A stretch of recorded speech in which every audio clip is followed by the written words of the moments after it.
A long journey home for one World War II veteran comes to a close this Memorial Day. Second Lieutenant Thomas Kelly Jr. will be buried in his hometown of Livermore, California, 81 years after he died in battle.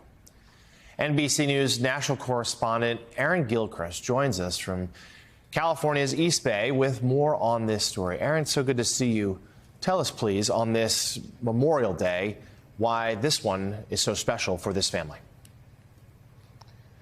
Well, John, good morning. There are more than 80,000 American service members who are still considered missing, and I'm told that the United States is the only country in the world that never stops searching for them.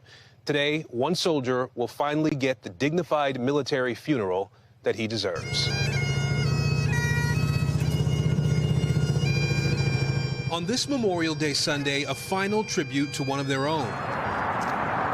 Military honor guard escorting the remains of Thomas Kelly Jr. 81 years after he died in battle. I remember when I was 6 or 7 years old, Mom told us that she had an older brother, but he died in the war.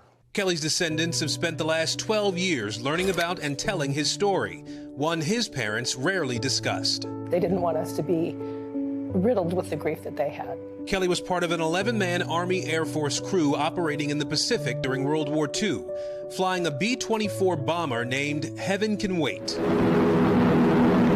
March 11, 1944, Japanese fire struck the plane off the coast of what is now the island of Papua New Guinea. The military searched for years after the war, the crew deemed non-recoverable, missing in action.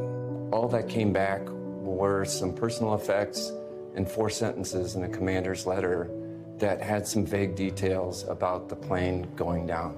A cousin, Scott Althouse, began to do his homework, 4 years collecting massive amounts of historical records and eyewitness accounts, building a sea chart of sorts, a foundation for a new high-tech search effort.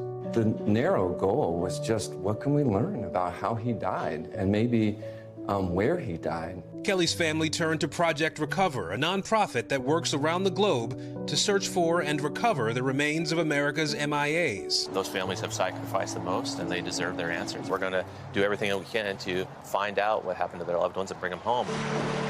In 2017, a team of experienced divers and oceanographers returned to Hansa Bay, Papua New Guinea with sonar, underwater robots, and archaeological tools. Just a day before the 3-week expedition ended, 213 feet below the surface, ravaged by time, cloaked in decay, they found heaven. We were reviewing data, and the back end of B-24 appeared. All of us in the room knew exactly what it was, and we had found it. It was Good Friday, and I was in Whole Foods, and my sister called me, and she said, they found the plane.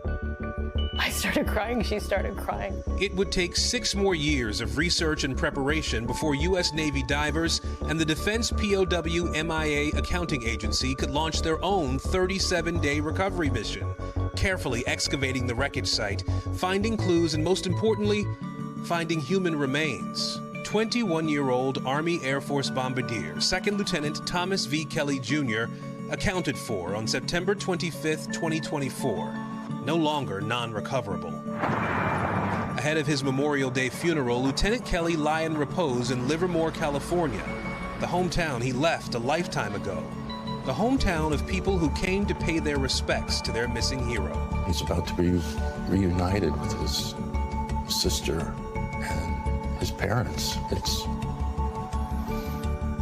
This is the joyous part.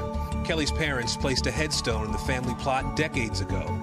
Now his descendants can offer him a proper burial where they can all find peace. Now, the funeral for Lieutenant Kelly will happen at the church behind me, the church he attended as a child. There will be a small procession past his high school, past his childhood home, and then he will be laid to rest right next to his parents. John, this is a ceremony that will likely happen again, as other members of that Heaven Can Wait crew have also been recovered and identified.